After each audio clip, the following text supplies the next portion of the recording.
إمام قرطبي دفرمي من أنفق درهما في حرام فهو مبذر. هر کس یک درهم يعني 1000 دیناری 1250 دیناری لم پاره خومان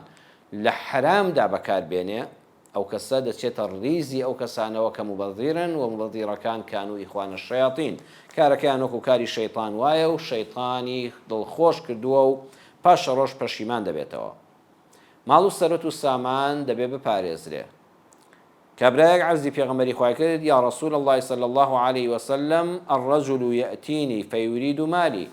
کەسێک دێ و یەخەم پێدەگرێت دەیەوێ ماڵ و سەرەت و سامانەکەم لێ بستێنێ. زەویەکەم داگیر کە لە دوکانەکە بمکاتە دەرەوە.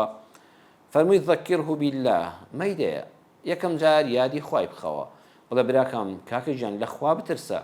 قیامەت هەیە ئەمە ماڵی منە ئەمە تاپۆی منە ئەمە لە باب و باپیرمەوە بۆم ماوەتەوە ئەمە تە وەرەقەی شارەوانی نیشان دەدەم تاپۆن نیشان دەدەم بە پارەی حەڵاڵی خۆم کڕیومە تکار لێ دەکەم وازم لێ بێنە تکایە لە خوا بترسە خوای پەروەردگار زوڵم قبوڵ ناکە والله خێر لەم ماڵە لەم زەویە لەم دوکانە لەم پارەی گیرفانی من نابینی ذەکیره بالله یادی خوای بخەوە بەڵکو بە ئیزنی خوای پەروەردگار دڵی ڕابچڵانەچێ ترسی خوا بچێتە دڵیەوە بیری قبر و قیامەتی خۆی لێپرسینەوەی خوای پەروەردگار بکاتەوە. وتی ئەی پێغەمبەری خوا صلی الله عليه وسلم ئەگەر سوودی نەبوو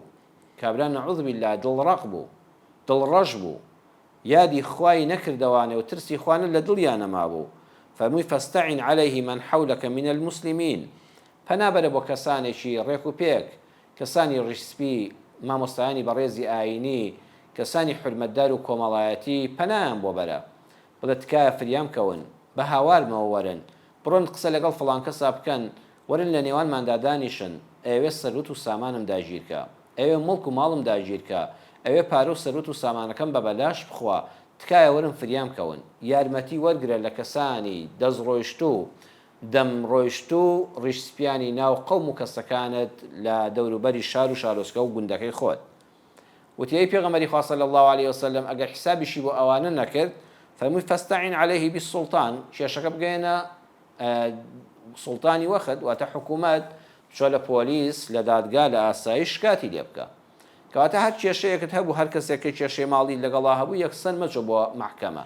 یەکسەر مەچۆ بۆ پۆلیس مەچۆ بۆ ئاسایش یەکەم جار یادی خوای بخەوە بە زمانێکی شیرین بڵێت تکایە لەبەر خاتری خوای پەروەردگار واللهی خۆت لە من باشتر دەزانی ئەم ماڵە هی تۆ نییە ئەم پارە حەڵاڵی تۆ نییە ئەم مڵکە هی تۆ نییە تکایە لە خوا بترسە دوو بە دوو لەگەڵ یادانیشە یادی قبر و قیامەتی بخەوە سوودی نەبوو ئەمجا پیاوانی ڕیشسپی نزیکی خۆت و ئەو کەسانی کەوا قسەیان دەڕوا و حرمەتیان هەیە و کەسانی کۆمەڵایەتین ئەمجا ئەگەر سوودی نەبوو ئەمجا پەنابەرە بۆ دادگا ئەمجا بیگە دەستی حکومەتەوە خۆت پەلامار مەدە خۆت چەک هەڵ مەگرە خۆت سوود مەکەوە کوڕ و کاڵ لە دەوری خۆت کۆمەکەوە شەڕی عەشایر مەقەومێنە خەڵک مەکوژە و با خەڵک نەتکوژە فاستعن عليه بالسلطان پەنابەرە بۆ حکمڕانی وڵات ئەو کەسێکەوە حکوومەتە دەستگاکانی پۆلیس دادوەر پارێزەر بگرە لە ڕێی یاساوە داوای مافی خۆت بکە و بەرگری بکە ئەگەر هاتو حکوومەتی وڵات هەڵوێستی نەبوو حاکم نەبوو حاکم هەر بە خەڵکی فەقیری دەوێرە ئەویش دەسەڵاتدار بوو حکوومەت لە حکوومەت بەهێزتر بوو بەداخەوە فەرمووی چی بکەم ئەی پێغەمبەری خوا صلی الله عليه وسلم فەرمووی قاتل دون مالک کاکە شەڕ بکە لە پێناوی ماڵەکەتدا حتى تكون من شهداء الآخرة ئەگەر کوشتیانی لەسەر ماڵ و سەروەت و سامانی خۆت تۆش لە شەهیدانی قیامەتی ئەو تەمنع مالەکە یان سام و هەیبەتێک بەرامبەرەکە دەگرێ وازن لێ دێنە و دوور دەکەوێتەوە